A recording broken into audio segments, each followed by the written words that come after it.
10 Reasons Why Ninja Will Always Be a Mystery. The Japanese ninja of the 15th and 16th centuries remain the most well-known ninja in history. But what is known about them? In many ways, they were highly successful in keeping their lives and skills secret. Ninjutsu, the art of stealth, combat, and infiltration, was carefully passed on. Today, the idea of the ninja has been so thoroughly embellished that the only agreed-upon fact is that only part of what we know of ninja is true. The mystery of ninja has yet to be fully solved, and there are many reasons why that will never change.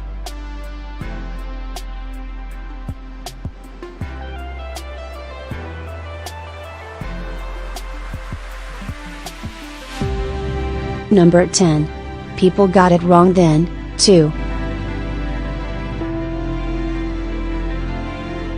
Ninja were widely employed in the 15th and 16th centuries.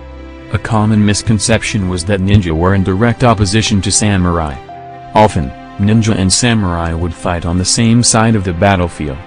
Ninja were everywhere, hired in the household of any lord worth his salt. As they became more important in national events, the rumors about them grew.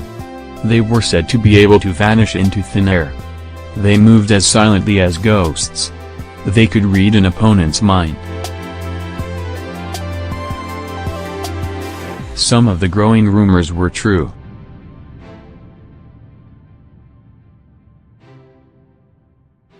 There was no time when ninja were accurately understood, outside of the ninja themselves. If anything, ninja were even more mired in superstition than they are now. People believed they possessed supernatural powers, almost akin to superheroes. For such a large force of people, the lies about them in the 16th century were widely successful. It's difficult to detail how much information has been lost due to the great superstition they inspired in people around them. Number 9. Ninja encouraged the rumors.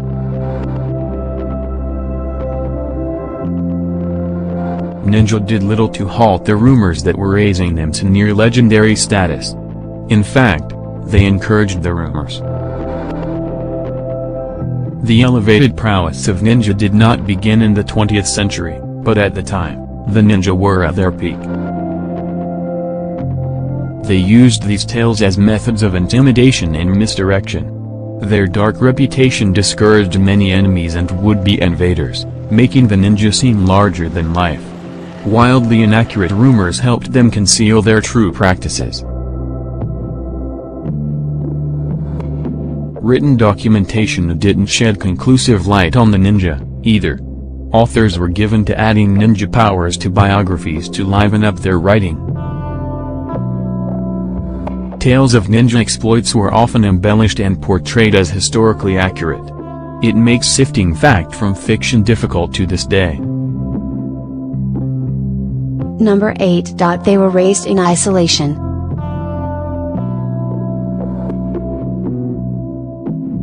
This refers to the isolated province of Ige. Ninja were hard to measure in terms of numbers and location, but all agreed that the bulk of the Japanese ninja resided in Ige. It had a nigh-perfect defense. Ige was ringed by mountains, with narrow passageways as the only access. It was defensible by a smaller number of men.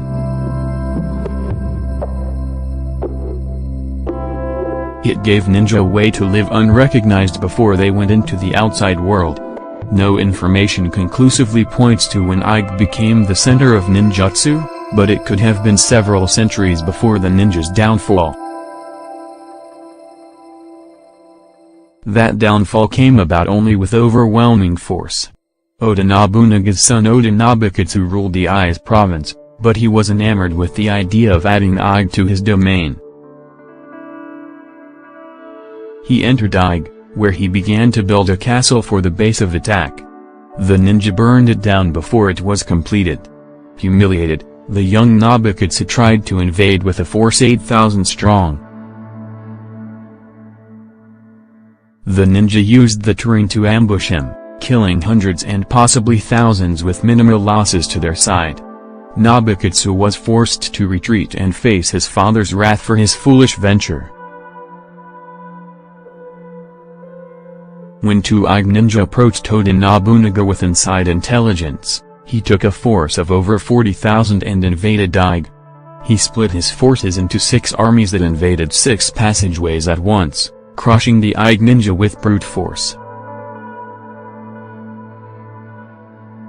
Their mass solitude was at an end, but they still carried their teachings. Number 7. The art of ninjutsu was not greatly recorded. Ninjutsu teachings were passed down by teachers who demonstrated the ninjutsu rather than wrote it down. It was only during peacetime that some older ninja would write accounts of their ninjutsu. Many more held it in secrecy. Today, several families claim that they are descendants of ninjas who learned from earlier generations by practical teachings, not writing. There has yet to be evidence for this.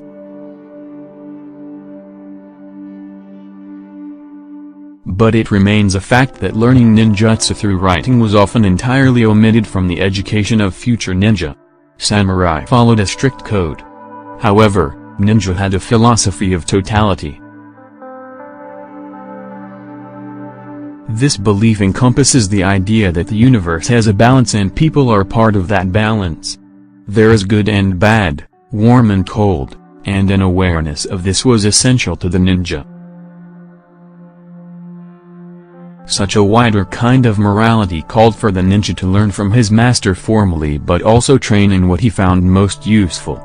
Anything useful could be used regardless of Bushido, the way of the warrior. So it freely changed from generation to generation, making it all the more difficult to track. Number 6. There were countless versions of ninjutsu. The teachings differed among the various schools of ninjutsu, which emphasized different aspects of the ninja. There is a story about a governor named Bakukansai Jotai who assaulted a rebel holdup in the castle of Sawayama. When the mountainous terrain foiled his assaults, he called for a ninja named Dajun to find a way to breach the castle. Dajun responded by gathering 48 men. He infiltrated the castle and set fire to it.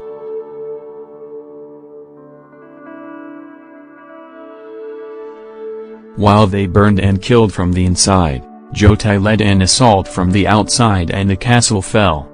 The 48 ninjas split off into 48 schools of ninjutsu, almost all of them centered in Daige. Countless schools of ninjutsu were located in Daige. Some emphasized the art of combat, while others emphasized the art of stealth. These different schools have made it difficult for even honest ninja biographers to give an authoritative account on ninja. They are often biased by their ideals and skills and project them onto other schools. Historians have often tried to find the true overarching beliefs among ninja rather than one specific to a select few. Number 5. They were secretive toward each other. Ninja kept their teachings secret from outsiders.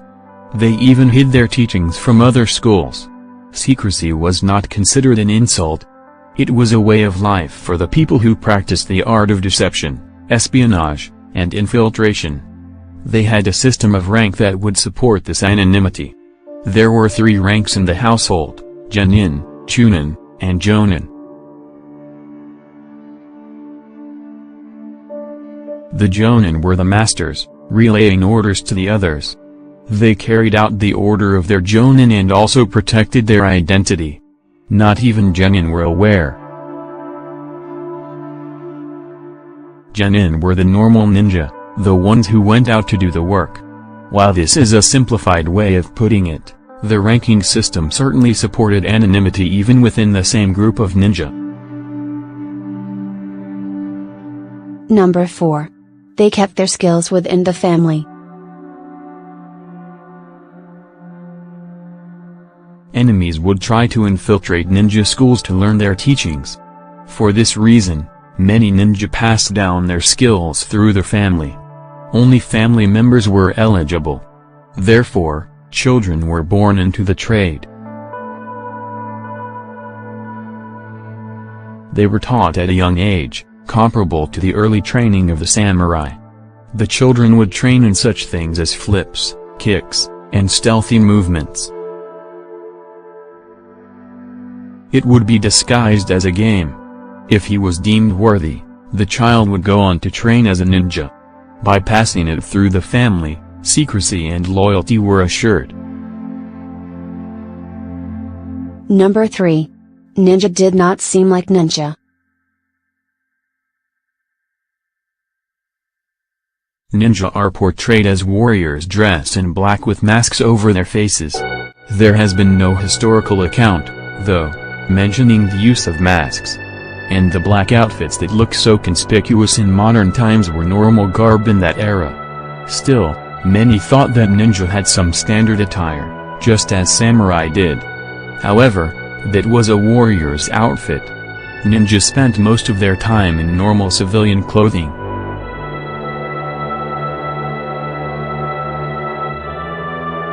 To live among the people, they would blend in. They would pretend to be samurai, masterless samurai, or hermits. It was a ninja art to learn several skills outside of ninjutsu to convincingly fit a role. Knowing the culture, the hairstyles, and the mannerisms was as much and more a part of their infiltration techniques. Tokugawa Ieyasu employed ninja as bodyguards. Instead of having them wear the attire of ninja, he had them masquerade as gardeners. It gave them a reason to stay close, moving through the palace grounds. Their status also helped them remain obscure. Ninja could be anyone, such as nobility. Yet they could also be peasants. The sickle and chain was a tool partially inspired from their practice to convert farm implements into weaponry. They did unheard of things such as make women warriors. They would sometimes use agents such as the young, the weak, or the dumb. Using such low tactics was unheard of by the samurai, and many cases of ninja went undetected during that era. Number 2. Modern records are inaccurate.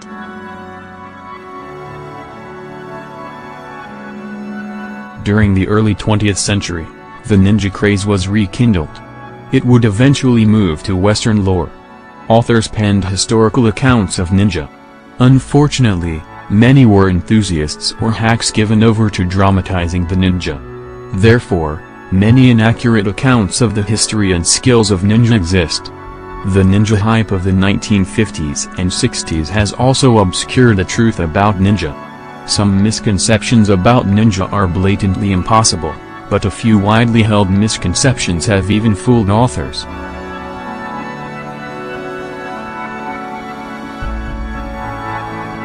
In the past few years, new efforts have been put into trying to separate the lies from the truth. Part of this renewal of interest is because texts written by Japanese ninja have been translated into English. Yet both old and new accounts differ. Some will claim that all ninja had a strong moral code, while others will claim that they had none. One will speak of throwing stars or how ninja didn't use explosives. But there is a reason that the future of ninja lore will never be solved. Number 1. We enjoy the fictional ninja more. This is the greatest reason why ninja will always remain history. Do people truly want to unravel the mystery of the ninja? Thousands of more accurate accounts exist, but they're largely contradictory due to misconceptions that exist even within non-fiction. The public at large is far more interested in the version of ninja they widely acknowledge as myth. They're the ninja Bruce Lee is chopping down. They're the Teenage Mutant Ninja Turtles.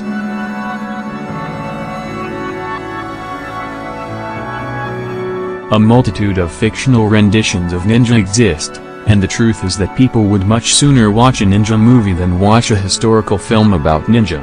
We've accepted being lied to, but would the ninja of the past mind it? They would likely consider it a greater tragedy if their mystique was conclusively unraveled.